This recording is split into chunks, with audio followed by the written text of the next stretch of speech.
Hello dear students, welcome back another video. आज हम लोग इस वीडियो में बात करने वाले हैं क्लास 10th के चैप्टर नंबर 4 की, जिसका नाम है कार्बन तथा उसके यौगिक।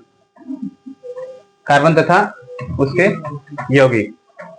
अब इसमें हम लोग इससे पहले दो वीडियो में कुछ इंपॉर्टेंट बातों को हमने देखा था, लेकिन आज उसी क्रम में हम लोग आगे बढ़ रहे हैं।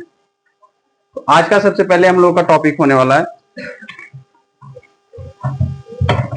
कार्बन की सर्वतोमुखी प्रकृति। इसका मतलब क्या होता है? सर्वतोमुखी यानी कि ये हर जगह उपस्थित है। कार्बन हर जगह उपस्थित है। इसकी प्रकृति के अनुसार ये अभी तक लगभग 3 मिलियन ज्ञात हो चुका है। इसका यौगिक, कार्बन के यौगिकों की संख्या लगभग इस समय जो ज्ञात है 3 मिलियन से अधिक है। समझिए 3 मिलियन कितना होता होगा। अच्छा, इसको इतना ज्यादा मात्रा में उपस्थित होने के कारण क्या है? तो इसके मुख्य 3 कारण बताए गए कि 3 मिलियन लगभग है, उपस्थित है। कौन? कार्बन के यौगिक। कार्बन के यौगिक सर्वतोमुखी मतलब हर जगह प्रकृति में उपस्थित है, 3 मिलियन से अधिक। पहला कारण बताया गया कि ये श्रृंखलन करता है।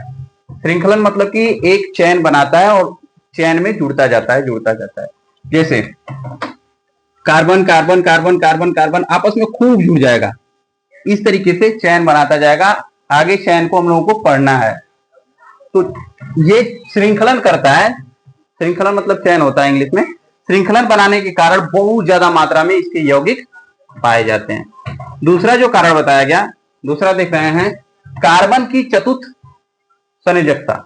अभी हम लोग कुछ दिन पहले पहली वीडियो में भी बात किया था हम लोगों ने कि कार्बन 6 नंबर पे पाया जाता है। इसकी जब हम लोग इलेक्ट्रॉनिक विन्यास करते हैं तो 2 और 4 आते हैं।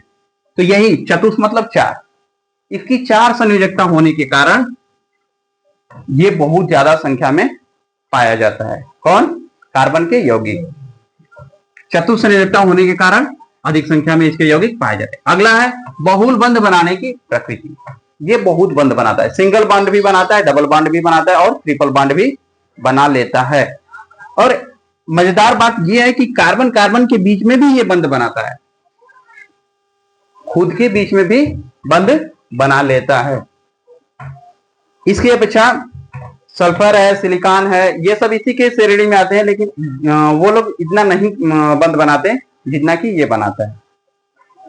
तो ये कारण रहे हैं लगभग 3 मिलियन से अधिक कार्बन के यौगिक पाए जाने के। कौन कौन से कारण? श्रृंखलन मतलब ये श्रृंखला बनाता है, चैन बनाता है। दूसरा चतुर्थ संयोजकता। अगला बहुल बंध बनाने की प्रकृति। सिंगल बॉन्ड भी बनाता है, डबल बॉन्ड, कार्बन कार्बन के बीच में डबल बॉन्ड हो जाएगा, कई ट्रिपल बॉन्ड हो जाएगा। सिंगल, डबल और ट्रिपल, बहुल बंध बनाता है। इस कारण से इसके यौगिक बहुत ज्यादा देखने को मिलते हैं।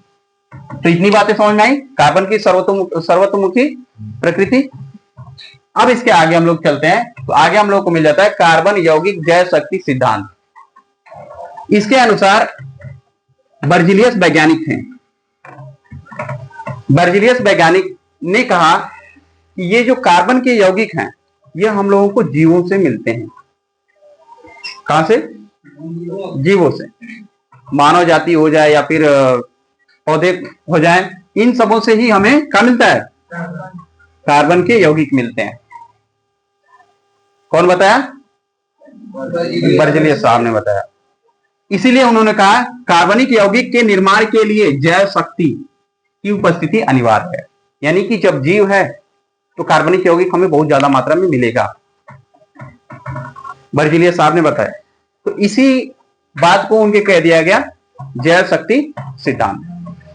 नाम याद रखेंगे, जैव शक्ति सिद्धांत। जैसे ही आगे बढ़े लोग, जैसे ही कार्बनिक यौगिक के बारे में जाने, वैसे ही ज्यादा मात्रा में कार्बनिक यौगिक को प्रयोगशाला में बनाया जाने लगा। अगला हेडिंग देख लीजिए, जल शक्ति सिद्धांत का अंत। यानी कि जल शक्ति सिद्धांत तो दिया बर्जीलियस साहब ने, लेकिन इसका अंत भी हो गया। अच्छा, बर्जीलियस साहब कहें क्या कि हमें कार्बन के यौगिक जो है जैव से मिलती है, जीवों से मिलती है, लेकिन आगे चलकर यही फ्रेडरिक होलर ने सबसे पहले अमोनियम साइनेट को लिया और लाइब्रेरी में गए, प्रयोगशाला में गए और उसे गर्म करके अमोनिया गैस बना दिया। यूरिया इन्होंने बनाया। अमोनियम साइनाइड से यूरिया उन्होंने बनाया पहली बार। तो अब यूरिया एक कार्बनिक यौगिक हो गया।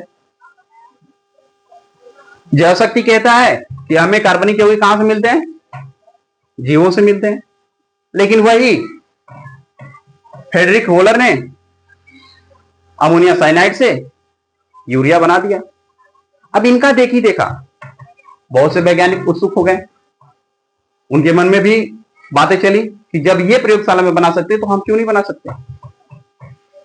तो अन्य वैज्ञानिक ने उनके पीछे उसके बाद इनके बाद अनेक वैज्ञानिक प्रयोगशाला में कार्बनिक यौगिक को बनाना शुरू कर दिया।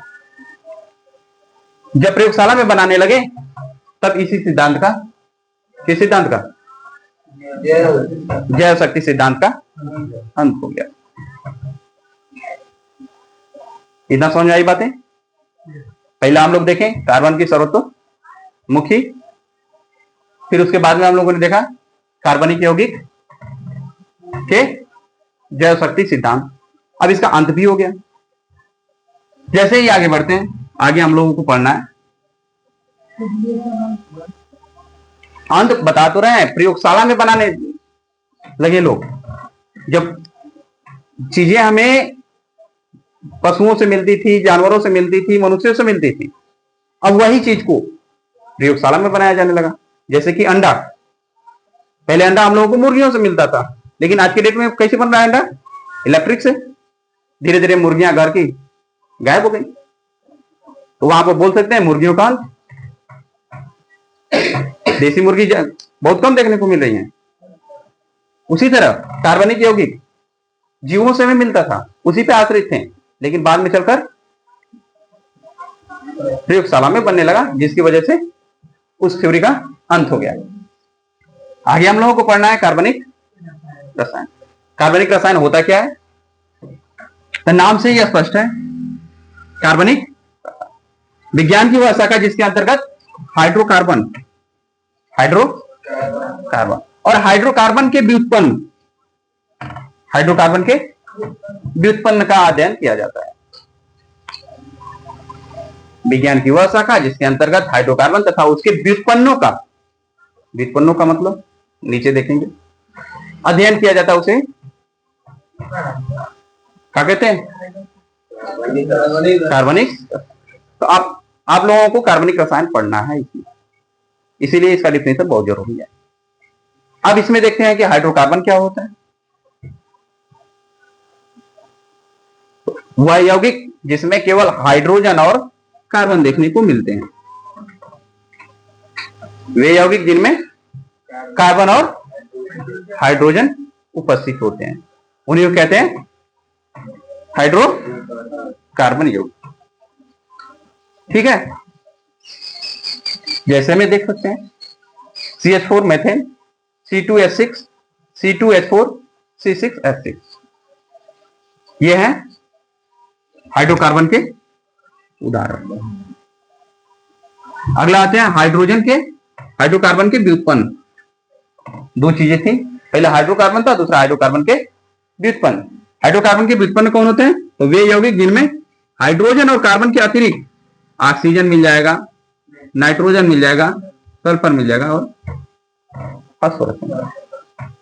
इस प्रकार से इसके अतिरिक्त जिसमें ये भी रहेंगे उनको कह देंगे हम लोग हाइड्रोकार्बन के व्युत्पन्न। ये रहा आज का हम लोगों का टॉपिक। उम्मीद करते हैं समझ में आया होगा। जिनको जहां भी कहीं डाउट हो पूछ सकते हैं। यूरिया का फार्मूला याद रखेंगे, मैक्सिमम पूछने की चांस है।